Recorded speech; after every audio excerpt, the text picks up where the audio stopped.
any of the videos that you've watched on YouTube. Maybe not all of them are up yet, but I'm sure that by the time you're watching this on YouTube, all of the videos, there are 4 videos on Esther, should be up. On Instagram, please just go and comment and share. I think that a lot of us are not sharing. You're not sharing enough, but it's not that it's okay, but please just share. You don't have to gatekeep. We're not gatekeeping this year. We shouldn't be gatekeeping. If you're able to share things that other people in the kingdom, for the kingdom, would be able to use forward. And also, I must say that I don't need you to agree with everything that I've said, because I am not perfect as well. But there are some things that you can definitely work your way with. Go and sift them through. Go and pray about them. And then, you know, understand how they should actually work. Just as the same way it is of, you know, whenever I'm not a preacher, I'm not a minister, I'm not even a coach. I am just sharing from my experience and from what I understand. One of the things that I always say is, if I also had someone that was able to share their experience the way I share on this 2145 series about career, about the word of God, I know where I would be by now, career-wise, and even maybe my faith-wise as well. But I'm grateful for the journey so far. I'm grateful for the women that I've met, Dr. NHN War Room, Pastor Midred, 3 p.m. with PM, DDK, and a host of other women of God that I've heard, that out, and Pastor EC as well. People that work, that have tasted a bit of corporate, and that are now in ministry, because there's a fine blend of it, and you can actually see and know that these things are possible. They are not far-fetched. But one thing I understood as well is it actually comes from your character, right? It comes from the character and an attitude as well. For me, I guarantee you, no jokes, every day, every minute, every second, I am always fixing my character. I am always fixing my attitude as well, because my attitude is not nice some days, flesh days. Like today now, I was speaking to my sister-in-law about some things, and trust me, if it was me, Seun in the flesh. But I was just telling her that this thing that I'm doing, it is done in agape love. I'm doing it for the love of God. I'm doing it because I'm dead to my flesh already. And what is actually compelling me to do this particular action is because, what would Jesus do? What did Jesus say? If I stand before God, would I be clear and be able to put my hand to my chest to say, that was all? And that is again by understanding what the word of God is saying about every single character and every single movement that we do.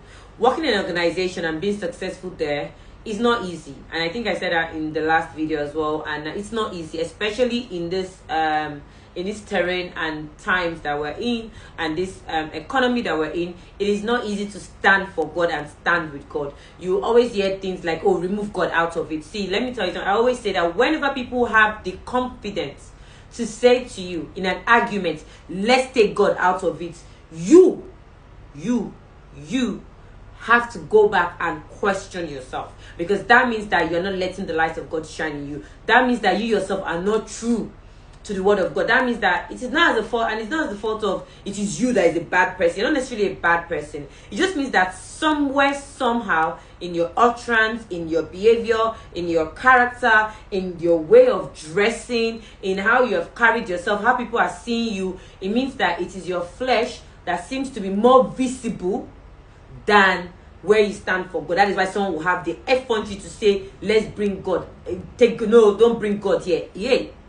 If everything you do, not that you go to work every day, you're speaking in tongues, you have a corner where you speak in tongues, and that's great if you do that. Not that every time you're the one that is making noise with worship song. But when that worship song is done, who are you? Who are you? Who are you in how you deliver? Who are you in the thoroughness of your deliverable?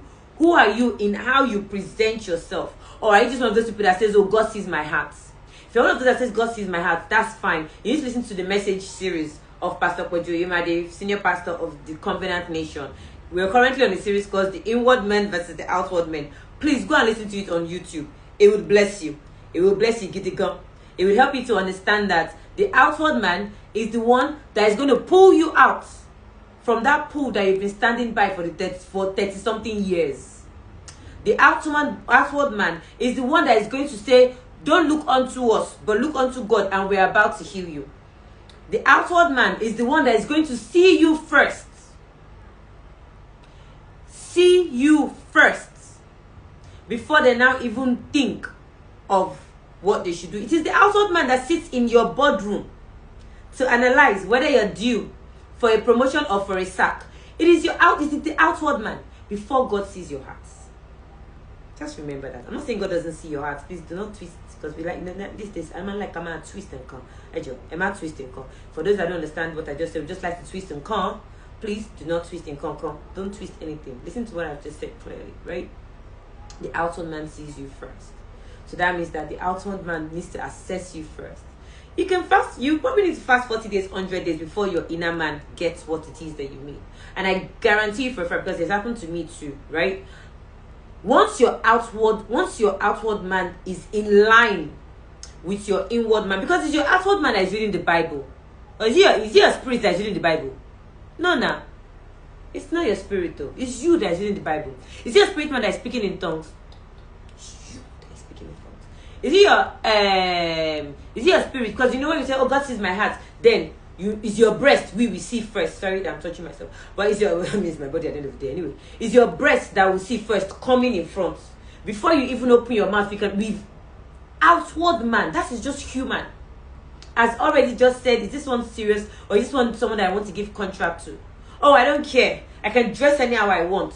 Then you wear corsets that is meant for parties that even you cannot, even your intestines have been squeezed. You wear it to church.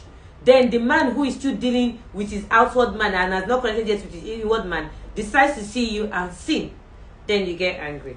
That's not why we're here. Let's conclude on Esther. But I hope that has blessed someone. Because it took me a while to actually understand that now. But Salah.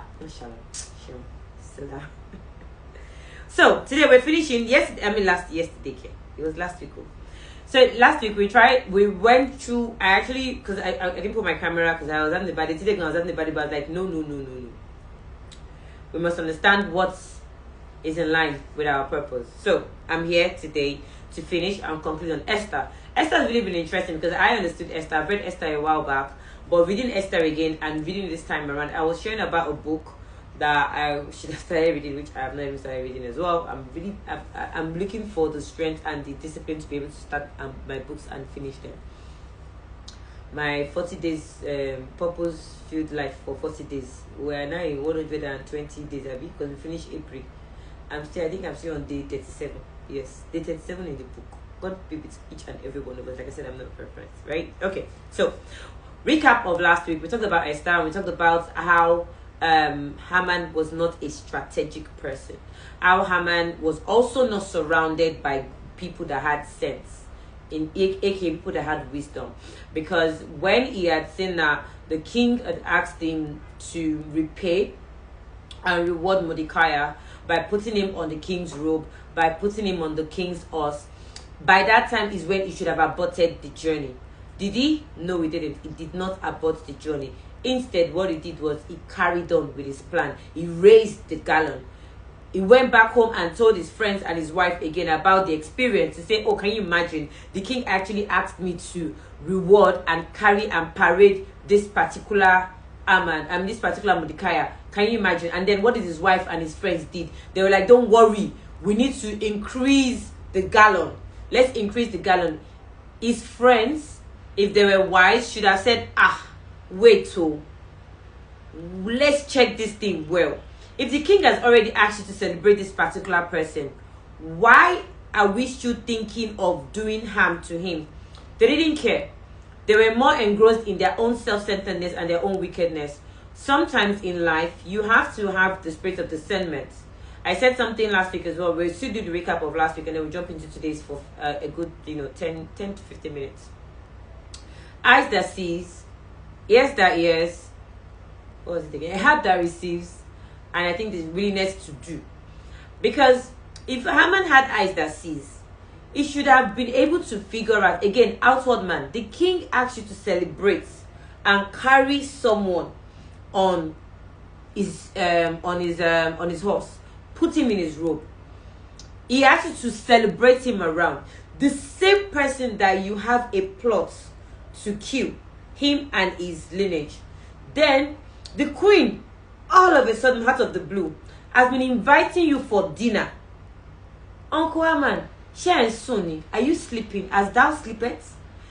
And then he went back home to go and now speak with his family and his wife, and nobody could say, let's abort mission. This one, maybe we should just hold on. Let's find out what the queen actually wants. And this one that the king has asked you to celebrate this guy, maybe we should temper justice. None of them could raise that. None of them could caution him.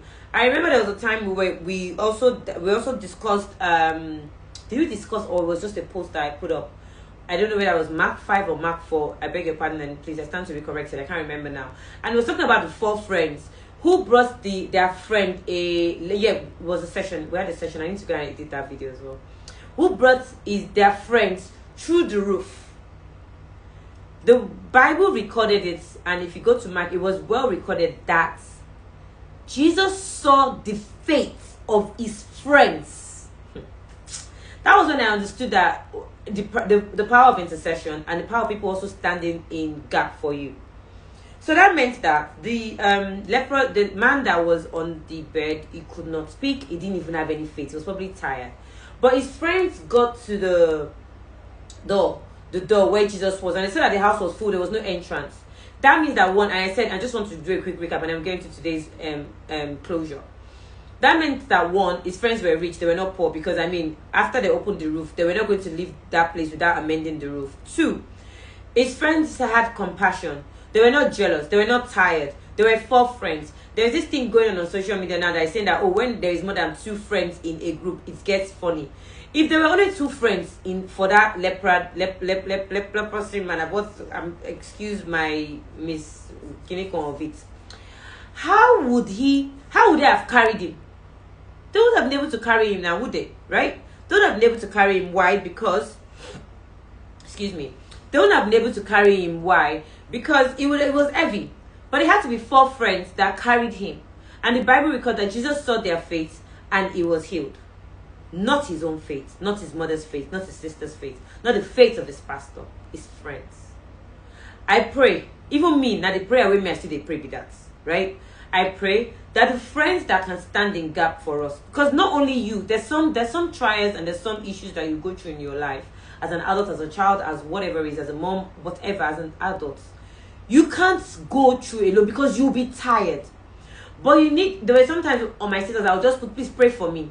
And then, people come and say, why are you asking people to pray for me? People should pray. I don't understand. And my friends that were Spirit Coco, the way they'll send voice note of prayers for me, Steph, and I'll be like, oh, maybe that was a bit too much. I don't think what I'm going through requires this much prayer. But I will still say amen. So I pray for myself and for you listening, watching the replay, on live, Oyin, Hope, Yomi, everyone else, Tone, everyone else that's joined the live, right? I pray that we'll be surrounded by friends that will stand in gap for us. That will be surrounded by friends that would carry our matter to the altar. That would just even put their Canadian passport and their Canadian visa issue down for a bit and intercede for us. Oh, when I hear answered prayers of my friends that I have interceded for, oh, whether they ask me to pray for them or not, I mean, you can't be telling me that your friend has been married for 3 years, 4 years, they don't have a child, and you don't think that you are waiting for them to come and tell you. Eburu, people are wicked. You're waiting for them to come and, even celebrities that you know, that you follow, you're waiting for them to come and tell you that, pray for me, yo. No, you stand in gap. Your friend has spoken to you one time and said, oh, you know what, I'm really thinking of relocating, and you're like, well, you're praying. Do you know that sometimes answered prayers for your friends don't worry, you just understand. I mean, you may not have the revelation now, and I just pray to God that you have the revelation of it. There are most times when, and I'm not saying this to brag, and please, I'm going to stop in a minute now and we'll go to Esther. Whenever I'm praying, I usually I have to remember myself. I have to remember myself to pray for myself. Like, call my own name, like say Seun. I thought if I've prayed for my husband, if I've prayed for my children, maybe it's just a mother or a wife thing, I don't know. I'm prayed for my friends, Lord. I'm prayed for my abros, the ones that are waiting, the ones that I can mention their name, I'll mention their names, the one that I just don't remember. I thought if I've mentioned the names, by the time I do roll call of people, because I always write, I have a prayer book. You should have a prayer book and a prayer journal. I'll first write it, then I remember what my friend maybe has. So mosquito. Focus here. That was that distracted me. I now have prayed for my friends and everybody. Have prayed. And I remember that even me, money problem. But and then I'll just end up with, God, use me, bless me so I can bless others, and then I'll move on again. So I think that while we're also praying for the 4 friends, and while we're also praying for people to stand in gap for us, you also have to remember that you're also someone's answered prayer. So you also need to make sure that you're also standing in gap for other people. So I pray that today we would have good friends that have sense, that are bold enough to tell us the truth. Because you know, some of us, we have very strong character that people don't want to tell us the truth. And I just like, oh, just sit that one. She's very stubborn. Don't tell her. Just be looking, right? I also pray that if those are the that's kind of character that and attitude that we have, God will reveal it to us. And regardless, there will be people in our inner circles that don't care, and we still know how to manage that temper of us and tell us the truth. I pray for that for you today. So we go on. So Uncle Haman clearly did not have sensible people around him, because instead they encouraged him to increase the gallon. After he had told them that, oh, look at the person that I was planning for, he's still at the king's palace, he's still at, you're not even scared that maybe even when you go home back to your family, he's whispering something to the ears of the king. That is why he's at the king's gates. Instead, you're still planning evil. Should you not have aborted? So nobody in your circle could have told you that, guy, leave that plan for now. Let's even find out why the king and Queen Esther, they call you back every time. Not a problem. Anyway, the next day, it dances back to the dinner again. Dances back. Saw Mordecai again, oh, the second day at the gate. Ignore. He enter. Hey, God, I beg. Jesus. Something that you should not people play with, that you should not do. But thankfully, we know better and we're going to do better. So sometimes as well, even when you're angry with someone, you can see that they're getting promoted. Okay, just remove your anger and wish them congratulations. Swallow your pride for that minute. Just swallow it. Humble thyself and swallow it. I don't know why my hair is puffing up there. Humble thyself and swallow it, and just wish them congratulations with good heart and go. What's my own? What's my own? This person said, do they work? Do they even work? It's not your business. It's not your business. It's not your turn. It's their own turn. Be happy for them. Move on. Focus on your focus. Do your own work as well. Go back to God. Cry to God. What am I doing wrong? Is it time for me to move? Reveal yourself to me. Is it someone that is sitting down on my promotion that I can't see yet? Let me know. Pray about it. Because if Haman did that, instead of sitting down and enjoying the food and gathering his family and friends together, maybe it could have been revealed to him. But the Bible never told us that he did that. So we move. Now, again, so the king called, and I want to go back to Haman is put to death. Okay, so the second time again, they went back to the feast. They were drinking, and then the king said, Esther, this food is torturing my stomach. What do you want? Because as a woman, not every woman can cook, because sometimes I don't cook.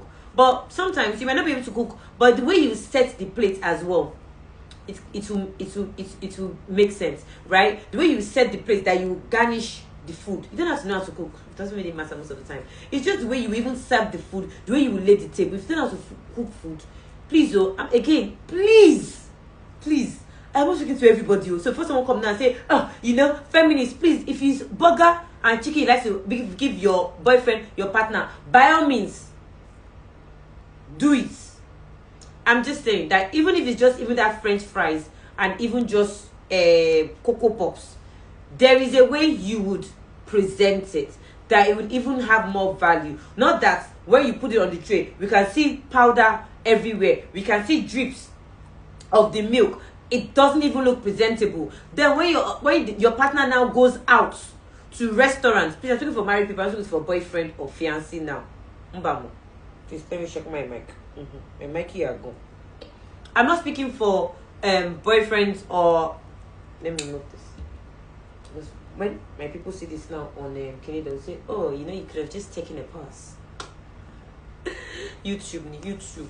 Sorry. Anyway, so when your partner now goes to restaurants, if they serve your man better in restaurant than you serve them at home, I have plenty questions for you. However, you will notice that it's just a feast. Esther clearly wasn't the one that probably cooked. She's a queen, right? She's a queen. She lives in the palace. So people cooked and they presented. But even if you watch those movies that we watch, they still go around to coordinate, to make sure that all the tables are well straightened and all of that, and give clear instructions to make sure that there's a standard that this waiter, the server, the whatever meets. So if you're not the cooking type, if you're not the, I like to serve my husband on the tray type, not a problem. But just make sure that you're able to coordinate and supervise. Because King was like, what is going on? You are a queen, I know. You are also a concubine. How are you? This food is doing something to my belly. It's making my heart glad. You too, even when you take one bite of shawarma, even it's yummy, like, There's a food cookie that does that. When they eat, they'll do like this. It's because it hits. So the food hits the king again. The king said, Esther, Joe, what do you want? Tell me. It's half of the kingdom. Talk to me about it. Then she said, oh my king, somebody wants to wipe out my old lineage. The king said, what do you mean? You that you are cooking this food? You that you are delivering this type of work? Somebody wants to sack you? You that every time if I call you, whether I'm in London or in Paris or out of the time zone, you still pick up and you still deliver. Who wants to sack you? Unfortunately, in this life that we live, because I am a partaker of that thing, it doesn't always work. But you know what? Again, like I say, when you walk unto God and not unto man, some things will not pain you. So let me not act like, oh, it's all rosy and perfect. But I just thought I should just throw that there. King was like, what do you mean? Who is the person? And he said, it's this one. Maybe that time, Amma was even just eating. I pictured that Amma was just, it just went like this, like, It's, How is the table? That's another thing. When you are invited to the table, when you are invited to the conference room, whether with your boss or with your colleagues, don't relax. Don't relax. They didn't call you there to come and be. Oh, I saw this one that said, oh, it's your chance. Once your boss takes you, you should now go there. Quiet. Dakeno. Keep quiet first. Wait. We didn't say you shouldn't talk. For them to have asked you to join the meeting, they have seen something. You wait. Haman went there the first day. Ed went back home, boasted. Like, no sense. No, the meeting, this is what they talked about. He said, it was like, they invited me next for the next day. He went the next day again. When he was eating the chicken, the king, they were talking, he was still like, hate this food, he was eating. I don't know how to use fork and knife, so I use my fork and knife like a lefty. The king was like, oh, Esther, this food, this layout, this music, this fiesta you are doing, what's going on? What do you want? She said, my king, they want to wipe me and my lady. He said, what do you mean? Who wants to wipe you? You that you are giving me this good food. You that I see from afar. My heart is pleased. Because, set, clean skin, dressed up, looked at her. It's not everything that was out. Set, moderate. He was like, no, who is the person? Then I point to Haman. Haman was busy still talking like this. Nana. The table stunned at him. He was not even ready. He was not even careful. He was not even paying attention. Because he was paying attention, he should have known that it is not the leg of the queen he wants to grab. Did you read your Bible today? It's not the leg of the queen you want to grab. Why would you want to grab the leg of the queen? When the king, don't you know your boss? If you don't know your boss, then there's a problem. Because you should, they said it's second hand to the king, right? Why are you holding the queen's leg? Because by now you should have known that the king is you. You know, you people that told him that and that somebody disrespect, they should give an order. So you should know that the king is very particular with his women. He don't like anybody getting close or doing anything with women. It's not the king that you should follow. But because he was eating turkey, fish, if it's like me, roasted catfish, problem. I don't know what's going on in the world. If you give me roasted catfish, I now tell him that there is dessert after. Wallahi, I don't know anybody. If you even ask for my car keys, I can give you. Later when he finish, I cannot be saying, hello everybody, what's going on? How do we get home from here? Haman was busy eating chicken, was not paying attention. Then Esther pointed and said, yes, it is this Haman that wants to. The king said, what? Then the king got angry, stormed off.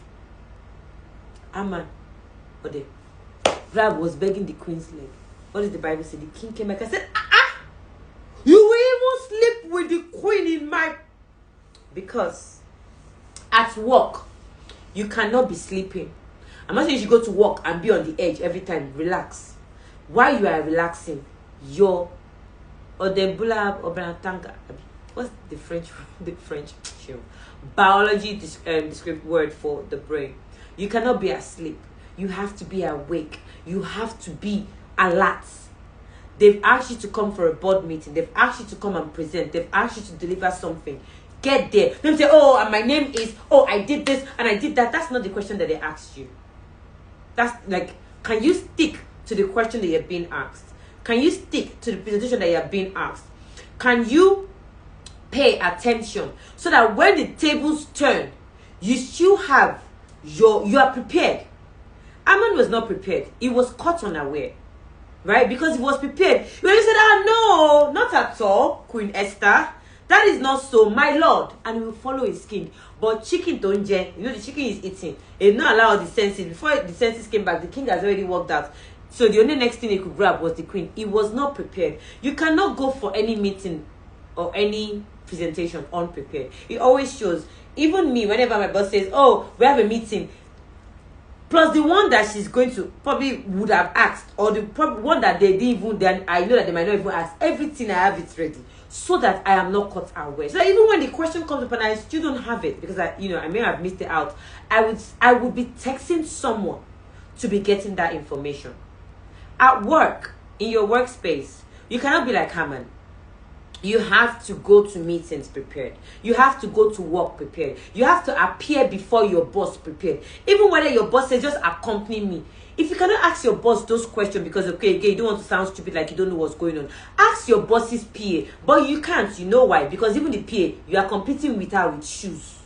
So your nose is up, your shoulder pad is up. So you cannot even ask the boss's PA. But the boss has asked you to come for a meeting. So why would you go and ask his PA? You do, because you don't even greet his PA in the first place, or his EA.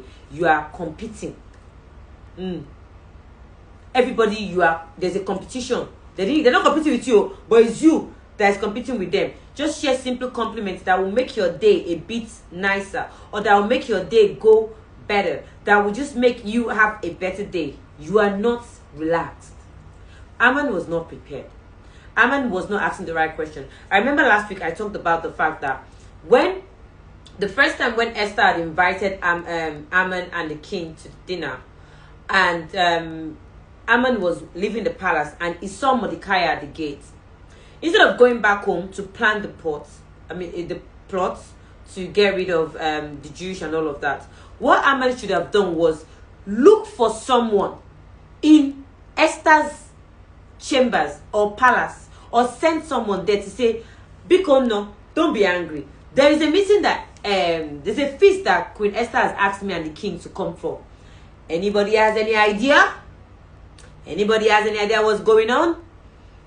But he didn't. Instead, he went back home plotting. He went again the second time. They said he should parade that same person. He still did not think that the money was used to build gallon. He should use it to tip somebody, or buy meat pie for the king's PA, or buy meat pie or fine blouse or a scarf or specs or something for Esther's right hand lady, to find out what's been going on and what's happening. Like, why would?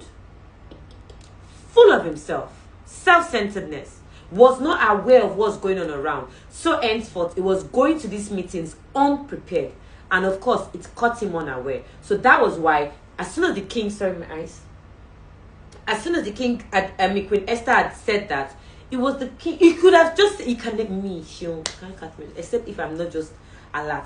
Can't catch me unaware. Everly ready. Except if I don't want to talk. Sorry, my eye itching me. Okay, sorry about that. Everly ready. Because if things are not temperature, I'll just probably leave you and go and make my own findings. Yeah, I would. Because at some point in life, you're not always going to get all the information. You're not always going to know everything. You would need to find it. Sometimes a little bit of compliment, a little bit of paying someone, a little bit of tip, especially in this part of the world where I am in Lagos, Nigeria, a little bit of just praising someone's ego. Good afternoon, sir. You want to go and ask someone some direction, you're saying good afternoon. Hello, please, hey. If they tell you to go left instead of you going right, you'll be the one that would walk her up and down. Just, oh, good afternoon, sir. I'm so sorry. Sorry to this me. If I meet a stranger, if I want to ask for something, in fact, I would have greeted you, apologized 20 times. Oh, in fact, the way I'll come to you, you will even pity me. And I'll still go back and look for it to say thank you. But most of us, the pride sets in, the thing sets in. We're not able to think strategically. All of the things that we need to think about, I wish I was holding the Bible, it's all in the Bible here. But the way we Christians read our Bible, we're always stopped reading Psalms and Proverbs and Isaiah and just waiting for people to die and forgetting the fundamental and looking out for characters. Esther, Haman, the king, Mordecai, fantastic characters. And imagine if they were in today's workplace, what would they have done? Last month we talked about Joseph. I think we talked about Joseph for 2 months actually. We talked about Joseph for 2 months, for February, April, yes, so February, March, we were talking about Joseph. How Joseph was from a toxic family, ended up in a toxic workplace, ended up in a toxic prison, still came back to his toxic family. Despite his promotion at every level, he didn't kill anyone. He didn't kill the people that wanted to sell him, his brothers. He didn't send the prime ministers that forgot about him and when he was out of jail. No, he didn't. He just kept on showing kindness. Are you a Joseph? So while you're praying for Joseph's blessings, please remember Joseph's trials too. Never envy a blessing or a crown that you have never won. Never. Because you don't even know what's happened. I'm talking about the ones that, we obviously know. But sometimes even you still don't even know what the obvious is. Because you don't go to their bedroom or sleep with them. So, as we round up today on Esther, I hope this has blessed you. We need to stop now. And I hope there's something that you've taken away as well. And I hope that, again, that prayer is very important. I pray for myself, for you, for everyone watching the replay, for everyone on live, that you'll be surrounded by people that have wisdom. You'll be surrounded by friends that are ready to push the mountain for you.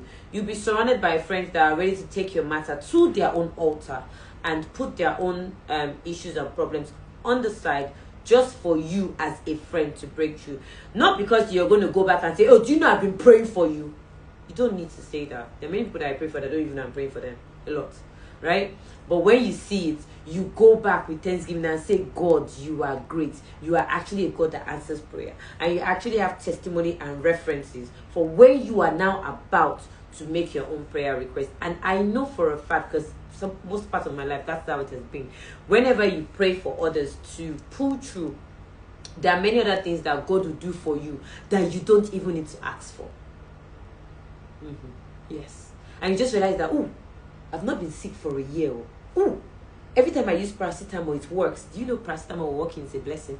Do you know going out and coming in is a blessing? I visited the hospital today and they were showing me a lady that got flung out of one chance on the move. Her back head, she wasn't able to recognize anybody for 4 days. Her back head and her leg broken, smashed. You go out and you come in, you're still complaining because the water they gave you, served you in the house, was warm, not cold. Okay. You still have work. They're shaking you. But you still have work. They're still paying your salary. Okay. The people are still going to work. They're still owing them 3 months salary. And they are still waking up. I'm not saying it's good though. Do not get me wrong. But they are still waking up to go to work. Alright. You, whether you deliver or you don't deliver, your salary is still complete. Okay. In everything, always make sure you have an act of gratitude. Always make sure you also sit down and reflect on your own character and your own attitude towards many other things that you do. Till I come your way again, and then I look forward to sharing the topic for May. The month of May. Excited. So I still don't know what the topic, whose character we'll be looking at yet. But if anybody's character that you want us to talk about, please let me know. But I already have it for May. If you caught the very first episode of Esther, you will definitely know who we're talking about in May. It starts with D. Denzel Washington. I don't know. I'm just joking. But yeah, thank you so much for hanging out with me. I hope you watch this on 1.25 speed. If you're watching the replay, sorry, I think I'll put that at the beginning and tell people to watch it on 1.25 speed so that it can be faster. Thank you very much, Instagram. See you later. Please don't forget to like, share, subscribe, and make sure that you share so we can get more people to join us, and we can also get more people to move the kingdom and showcase the kingdom in their workplace, in their business, and in their way of life as well. It has to be one life. You can't have a God life and a church life and a work life. It should all be in one. You should preach what you speak. You should do. If you can't do it, then don't preach it. And the Bible has everything. That is our guide as Christians. That's our manual as Christians. All right. Bye, everyone. Thank you very much for watching. Thank you, Hope. Thank you, everyone. Till I come your way, please. Till I come your way. Why am I sounding like a newscaster? Ewo, plus help me to share and like, and I see you all again. See you next week, and that'll be in the month of May. Next quarter would be great in Jesus' name. Amen. Bye.